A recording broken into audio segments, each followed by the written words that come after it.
Shalom adik-adik, apa kabarnya hari ini? Tentunya semuanya sehat dan bersukacita. Hari ini kita akan beribadah bersama-sama lagi, walaupun kita lewat online. Kita duduk yang rapi, duduk yang manis, dan kita mau beribadah. Kita mau menyiapkan hati kita ya. Mari kita memuji Tuhan. Do itulah dosamu.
Adik-adik, kita akan berdoa. Mari lipat tangan, tutup mata, mari kita berdoa. Tuhan Yesus yang baik, terima kasih. Kami bersyukur bahwa kami terus punya kesempatan untuk beribadah kepada Tuhan. Tuhan Yesus berkati ibadah kami dan biarlah sungguh menyenangkan hati Tuhan. Kami berterima kasih dan Tuhan Yesus menolong dan memberkati kami semua. Di dalam nama Tuhan Yesus kami berdoa dan bersyukur padamu. Amin. Adik-adik, tentunya pasti masih ingat cerita kita minggu lalu ya. Hari ini kita akan melanjutkan ceritanya dari Kejadian pasal 27 sampai dengan pasal 28. Selamat menonton.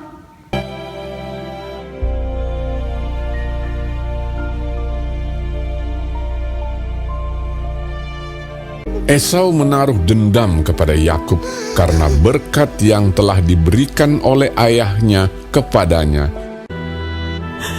Ribka berkata kepadanya, "Kakakmu bermaksud membalas dendam membunuh engkau. Bersiaplah engkau dan larilah kepada Laban, saudaraku ke Haran, dan tinggallah padanya sampai kegeraman dan kemarahan kakakmu itu surut daripadamu." Kemudian Ishak memanggil Yakub, lalu memberkati dia. Moga-moga Allah yang Maha Kuasa memberkati engkau, membuat engkau beranak cucu, dan membuat engkau menjadi banyak, sehingga engkau menjadi sekumpulan bangsa-bangsa. Lalu berangkatlah Yakub ke Padan Aram, kepada Laban anak Betuel, saudara Ribka ibu Yakub. Maka Yakub berangkat dari Beersheba dan pergi ke Haran. Ia sampai di suatu tempat dan bermalam di situ karena matahari telah terbenam. Ia mengambil sebuah batu yang terletak di tempat itu dan dipakainya sebagai alas kepala, maka bermimpilah ia. Di bumi ada didirikan sebuah tangga yang ujungnya sampai di langit, dan tampaklah malaikat-malaikat Allah turun naik di tangga itu. Berdirilah Tuhan di sampingnya. Akulah Tuhan, tanah tempat engkau berbaring ini akan kuberikan kepadamu dan kepada keturunanmu. Keturunanmu akan menjadi seperti debu tanah banyaknya, dan olehmu serta keturunanmu semua kaum di muka bumi akan mendapat berkat. Aku menyertai engkau, dan aku akan melindungi engkau kemanapun engkau pergi. Ketika Yakub bangun dari tidurnya, berkatalah ia, Sesungguhnya Tuhan ada di tempat ini. Alangkah dahsyatnya tempat ini. Ini tidak lain dari rumah Allah. Ini pintu gerbang sorga. Keesokan harinya pagi-pagi Yakub mengambil batu yang dipakainya sebagai alas kepala dan menuang minyak ke atasnya. Dan batu yang kudirikan sebagai tugu ini akan menjadi rumah Allah. Ia menamai tempat itu Betel. Dahulu nama kota itu Luz. Jika Allah akan menyertai dan akan melindungi aku di jalan yang kutempuh ini, sehingga aku selamat kembali ke rumah ayahku, maka Tuhan akan menjadi Allahku. Adik-adik, pernah gak sih ditipu ataupun disakiti oleh teman? Pernah ya, tapi rasanya pasti sangat jengkel, sangat marah, dan juga ingin rasanya membalas dendam. Tapi adik-adik, apakah itu benar sesuai dengan firman Tuhan?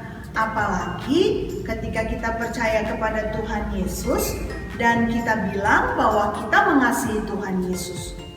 Tidak ya, itu tidak sesuai dengan kebenaran firman Tuhan.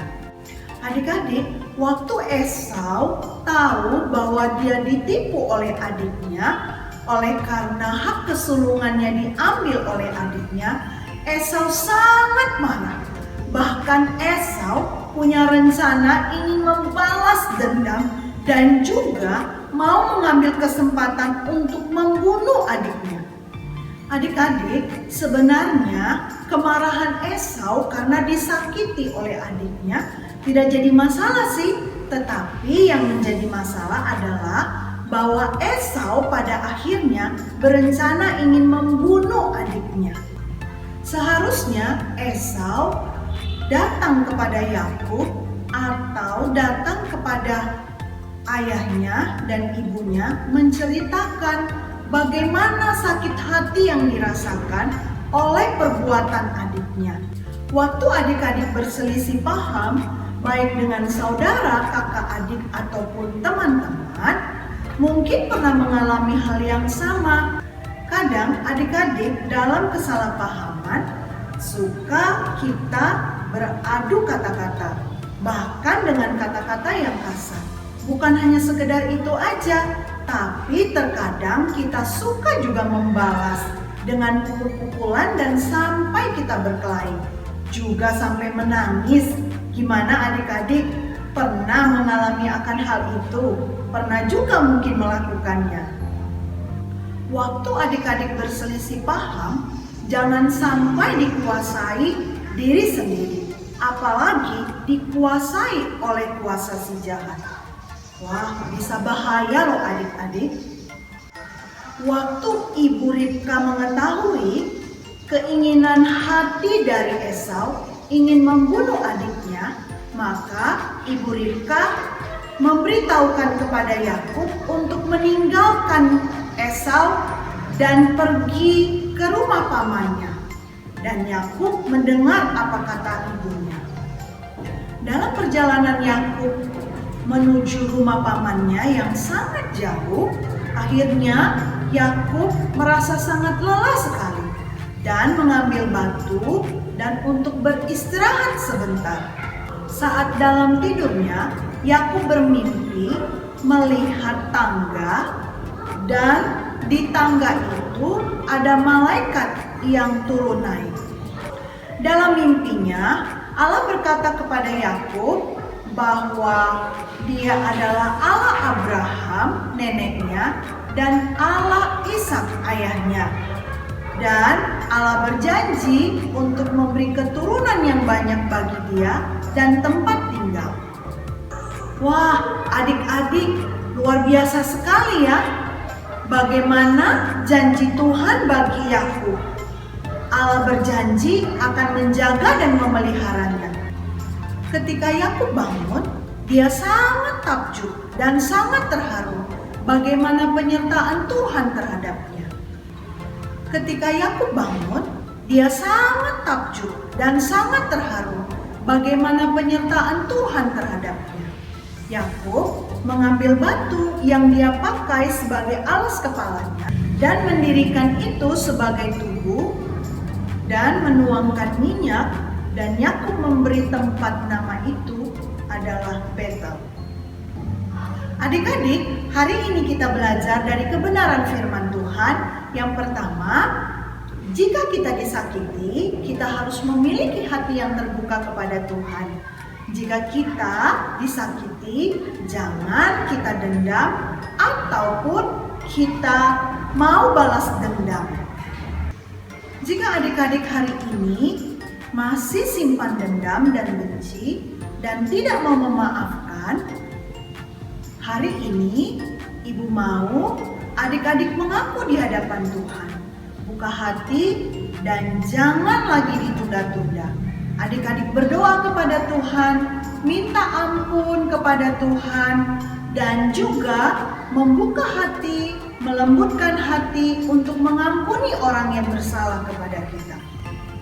Yang kedua, kita belajar jika kita melakukan kesalahan sebesar apapun di hadapan Tuhan, yang penting kita mau jujur dan terbuka terhadap Tuhan dan mengakui, dan pasti Tuhan akan mengampuni.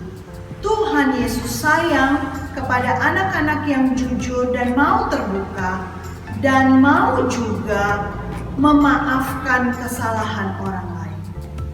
Adik-adik, ayat hafalan kita hari ini terdapat di dalam Mazmur pasal yang ke-37 ayat yang ke-8. Mazmur 37 ayat yang ke-8. Berhentilah marah dan tinggalkanlah panas hati itu. Jangan marah, itu hanya membawa kepada kejahatan. Ibu baca sekali lagi ya. Berhentilah marah dan tinggalkanlah panas hati itu. Jangan marah, itu hanya membawa kepada kejahatan. Adik-adik, kita akan menutup ibadah kita pada hari ini. Mari kita berdoa, kita lipat tangan, dan kita tundukkan kepala. Kita berdoa. Tuhan Yesus yang baik, terima kasih untuk firman Tuhan hari ini. Kami belajar untuk tidak menyimpan dendam ketika kami disakiti, ketika juga kami dibenci. Tuhan Yesus, tolong pada hari ini, jika kami masih menyimpan rasa dendam dan benci dan tidak mau mengampuni baik saudara kami, baik teman-teman kami, hari ini Tuhan, kami mau mengakuinya di hadapan-Mu. Kami mau minta ampun dan Tuhan Yesus menolong. Dan biarlah Tuhan juga mengampuni semua kesalahan kami. Terima kasih Tuhan. Terima kasih untuk ibadah kami hari ini. Biarlah kami semakin mengerti, memberi hati yang baik kepada Tuhan Yesus, dan belajar terus mengampuni. Tuhan Yesus berkati orang tua kami, berkati semua teman-teman, bahkan berkati gereja GMI Anugerah. Terima kasih Tuhan untuk ibadah kami minggu ini.